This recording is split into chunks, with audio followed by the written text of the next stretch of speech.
ไปเมื่อเนื้อมาตัวถือเขาต้มเขาหลอกนะนี่แม่แล้วนอนจอนเวียดนามครอบงำอยู่มาสิกลับขึ้นไปได้เนี่ยได้แหละคือเบิ้งคือดาวพี่น้องมันเหตุกับเราว่าจังได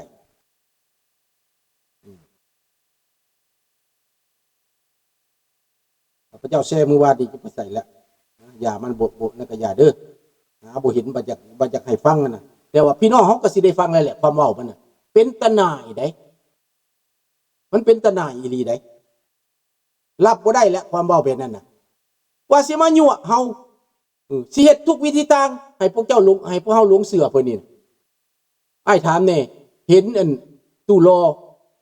ลาวด่าลาวแดงอันนั้นแม่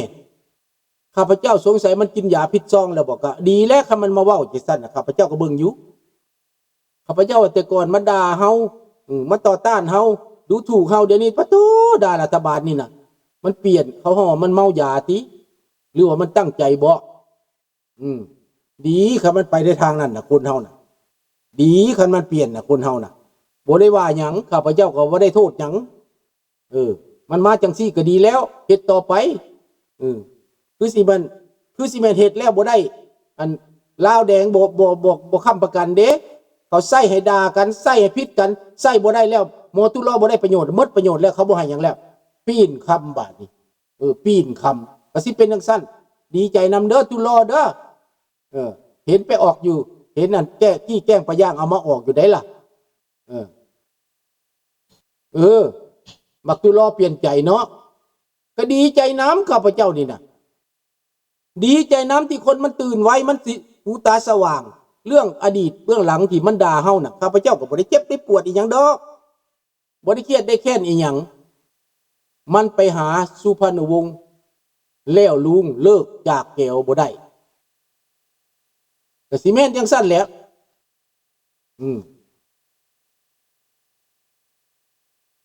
แม่นบ่มันบอกมันบล็อกข่อยแล้วมันบล็อกแล้วมันบล็อกเจ้าบอกก็บ่เป็นหยังดอก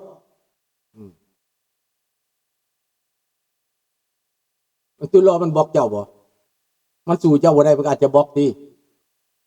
ละนี่แหละพี่น้องความจริงมื้อนี้ความจริงดอกให้ต้องเชื่อไว้โลดว่า 1,800 โครงการนี่พี่น้องคิดเบิ่งยุโรปก่อนสิเปลี่ยนอเมริกาเข้าไปใส่เข้าโปแลนด์ก่อนสันตะปาไปใส่ไปโปแลนด์ก่อนแล้วโปแลนด์เปลี่ยนไปประเทศต่างๆเปลี่ยนไปหมดในตอนนี้ฮุนเซนนี่อาจจะลงก่อนหมู่อาจจะไปก่อนหมู่ซับอเมริกาจะจัดการฮุนเซนนี่นะอาจจะมีการจัดการได้เพราะว่าจีนหนุนหลังฮุนเซนนี่ถ้าประเทศไทยสลาดรวมมือกับอเมริกาจัดการเอาสำเร็งสีคืนมาปกครองกันนะสิดีก่อนให้เป็นประชาธิปไตยฮะนี่ประเทศไทยรวมมืออเมริกามันสิดีก่อนอย่างนี้สำเร็งสีมาแน่แต่ว่ามือใดพี่น้องขึ้นเบิ่งถ้าสำเร็งสีมาแล้วในลาวดิ next ก็เป็นลาวเปลี่ยนหรือบ่เปลี่ยนน่ะเขาบ่ได้ไล่ฆ่าเจ้าเขาบ่ได้จับเจ้าเขาให้เจ้าเฮ็ดถูกต้องตามกฎหมายเขาเจ้าปฏิบัติตามสากลในการลงทุนในการค้าขายในการร่วมมือและให้เจ้าเสรีภาพในการปากเว้าเดี๋ยวนี้เจ้าเป็นประเทศฆ่ามนุษย์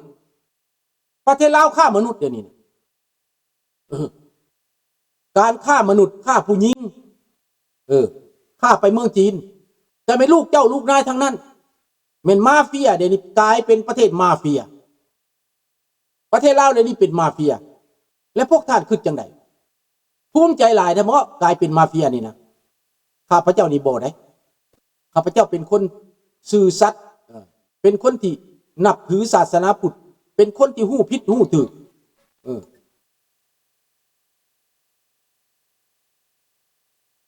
เป็นคนที่หู้ผิดหู้ถูกเป็นคนที่หักหอมเสรีภาพและประชาธิปไตยข้าพเจ้าจะบ่เอาความบ่ถูกต้องคันแนวใดถูกต้องนะสิน้อยกว่าข้าพเจ้าก็ฟังสิรุ่นลูกข้าพเจ้าก็ฟังสิรุ่นเท่าข้าพเจ้าก็ฟังถ้าเว้าถูกต้องมีเหตุผลข้าพเจ้าเป็นคนมีเหตุมีผลข ข้าพเจ้าบ่ได้เครียดขมบงฝาดเพราะข้าพเจ้าผ่านชีวิตมาตั้งแต่น้อยๆมาฮอดเดี๋ยวนี้ข้าพเจ้าก็บ่เป็นลูกเจ้าลูกนายเป็นคนบ้านนอกขอกนาที่ได้รับการศึกษาได้มีความรู้ได้มาเห็นต่างประเทศเห็นเมืองนอกข้าพเจ้าพัฒนาตัวเอง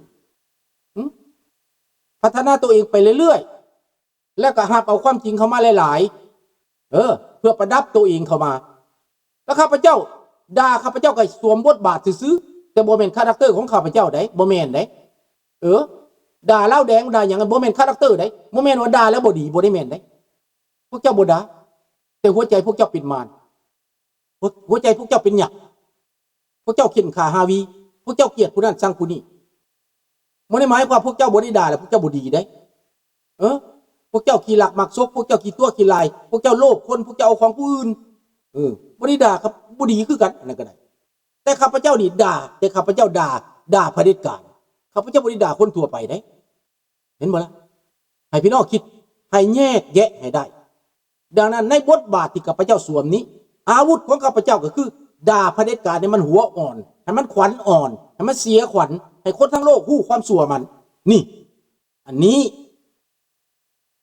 เราจะต้องร่วมมือกันพี่น้องเพื่อเปลี่ยนแปลงให้ลูกหลานพวกเราอยู่เย็นเป็นสุขข้างหน้าลูกหลานข้าพเจ้ามาอยู่ต่างประเทศนี้ข้าพเจ้าก็บ่ได้น้อยเตื้อตับใจหยังอยู่ต่างประเทศลูกหลานข้าพเจ้าเขาภูมิใจในต่างประเทศแล้ว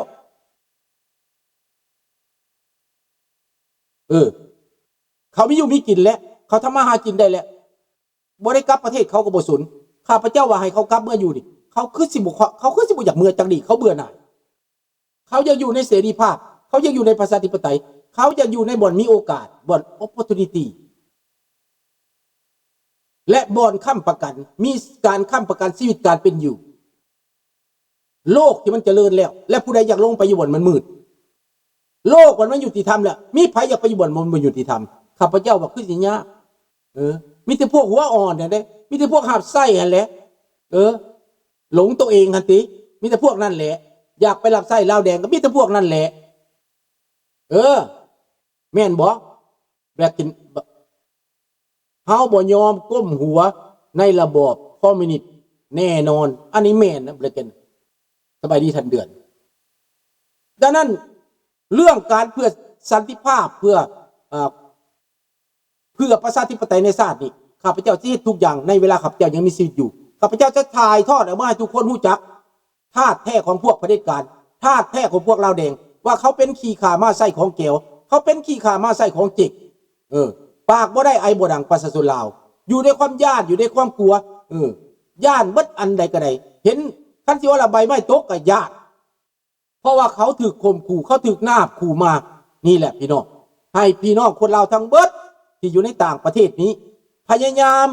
มีความเป็นธรรมพยายามเอาความจริงมาอย่าเอาแก่พวกแก่ตุนเอาตัวรอดยอดดีบ่ดีดอกแล้วพวกอยู่ในวัดได้ว่าเขาไปวัดไปว่ากับบ่มีศีล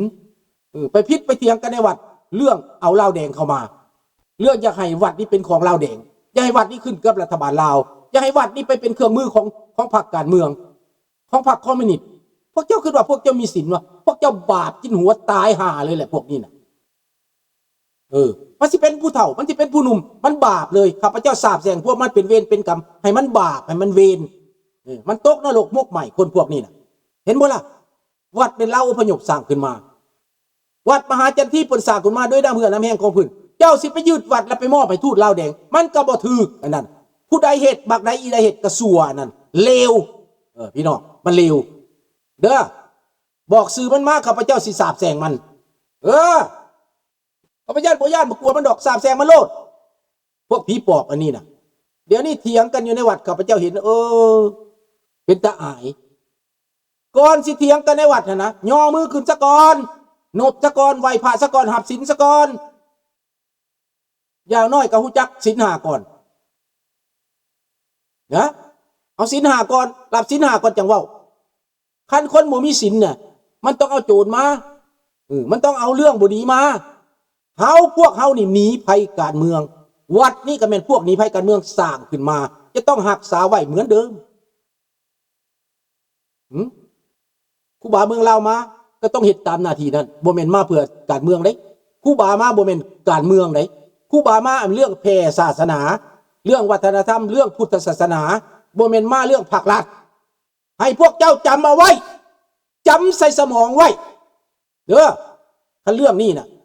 ขึ้นศาลอยู่ไสก็บ่ย่านอันนี้น่ะแคนาดานี่เฮ็ดโลดผู้ใดเอาการเมืองมาข้าพเจ้าฟ้องกลับบ้านโลดปิววิทย์โลดอย่าลืมเด้อข้าพเจ้ามีไม้ตายเด้อฟ้องศาลนี่นะสัญชาติกระถอดได้สัญชาติกระถอดท่านข้าพเจ้าฟ้องนี่แน่นอนโลดคันมาแทรกแซงมาการเมืองนี่นะข้าพเจ้าจะถามไปนี่พวกมาอยู่นี่นะครูบามาอยู่นี่นะกินเงินแววแฟร์บอนี่นะช่วยโอกาสบอรายงานบอเงินนี่นะเสร็จโลดตายโลดตายแยดโลดและมิกาคือกันได้เงินมาหอบโลส่งเมื่อนี่นะระวังเด้อรายไส้รายจ่ายนะกินเงินประชาชนหลอกประชาชนเจ้าเป็นการหลอกลวงเขาห้องเป็นการต้มตุนคือกันได้นี่กันเห็นบ่ล่ะเป็นอภิสิทธิ์ได้พี่น้องเลยเด้อเอาบอกเท่านี้แหละบอกเอาบุญเท่านี้ขอจบก่อนเพราะว่าพี่น้องกำลังรอท่าสิไปเที่ยวอยู่มื้อนี้อากาศจะดีอยู่บ่เนาะขอขอบอกขอบใจที่ฟังอาสมเพลงใหม่แต่งออกมา 2-3 เพลงมือคืนนี้เด้อฟังให้ในเด้อจับกดไลค์กดแชร์ให้ในแหน่ให้กำลังใจในเด้อพี่น้องข้าพเจ้าจะอยู่เคียงคู่กับผู้ที่มีความยุติธรรมข้าพเจ้าขอน้อมคารวะผู้ที่มีบุญผู้ที่มีศีลผู้ที่มีความยุติธรรมผู้ที่มีความปรารถนาดีจะเป็นบ้านใดเมืองใดเผ่าใดชนชาติใดประเทศใดข้าพเจ้าเคารพ avec mes respects merci beaucoup bienvenue ราตรีสวัสดิ์ good night bonne nuit au revoir à demain bye bye see you tomorrow thank you